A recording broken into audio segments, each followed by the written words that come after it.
Thiruvananthapuram corporation mayor തെരഞ്ഞെടുപ്പിന് പിന്നാലെ CPIM ഹൈക്കോടതിയിലേക്ക്. സത്യപ്രതിജ്ഞാ ചടങ്ങിൽ ചട്ടലംഘനമുണ്ടായെന്ന് കാണിച്ച് കോടതിയെ സമീപിക്കാനാണ് CPIM തീരുമാനം.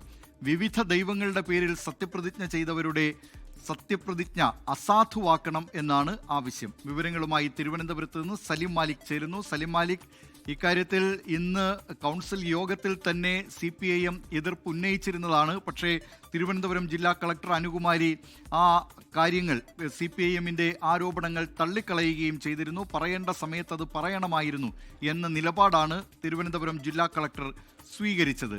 ഇനിയിപ്പോൾ CPM കോടതിയെ സമീപിക്കാൻ ഒരുങ്ങുകയാണല്ലോ, അല്ലേ?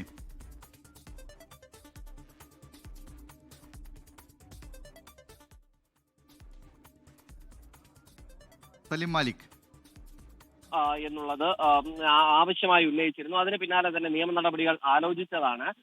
പിന്നാലെ നേരിട്ട് ഇന്നിപ്പോൾ മേയർ തെരഞ്ഞെടുപ്പിലേക്ക് പോയപ്പോൾ കൗൺസിലിൽ വെച്ചും ഇത്തരം ആവശ്യം ഉയർത്തിയെങ്കിലും അത് അംഗീകരിക്കാൻ വരണാധികാരി തയ്യാറായില്ല. അതോടുകൂടി ഈ തെരഞ്ഞെടുപ്പ് നടക്കുകയും മേയറായി VV രാജേഷ് തെരഞ്ഞെടുക്കപ്പെടുകയും ചെയ്തു. അതിന് പിന്നാലെയാണ് CPIM നിയമ നടപടിക്ക് ഒരുങ്ങുന്നത്. നിയമ നടപടിയുമായി ബന്ധപ്പെട്ട ആലോചനകൾ ആരംഭിച്ചു കഴിഞ്ഞു. അതിൽ അഭിഭാഷകരെ ഉൾപ്പെടെ ചുമതലപ്പെടുത്തിയിട്ടുണ്ട്. ഹൈക്കോടതിയെ സമീപിച്ചുകൊണ്ട് ഈ മേയർ തെരഞ്ഞെടുപ്പ് റദ്ദാക്കണമെന്നും ഒപ്പം തന്നെ ഈ സത്യപ്രതിജ്ഞ ഭരണഘടന ലംഘനം നടത്തിയ സത്യപ്രതിജ്ഞ നടത്തിയ 20 പേരുടെ ഈ സത്യപ്രതിജ്ഞ അസാധുവാക്കണം എന്നതുൾപ്പെടെയുള്ള ആവശ്യങ്ങളാണ് ഇപ്പോൾ CPIM ഉയർത്തുന്നത്. അത് കോടതി ഏത് നിലയിൽ പരിഗണിക്കും എന്നുള്ളതിലും ഒരു ആകാംക്ഷയുണ്ട്. ദിലീപ് കുമാർ, തിരുവനന്തപുരം കോർപ്പറേഷനിലെ BJP അംഗങ്ങൾ ചട്ടലംഘനം നടത്തിയെന്നാണ് CPIMന്റെ പരാതി.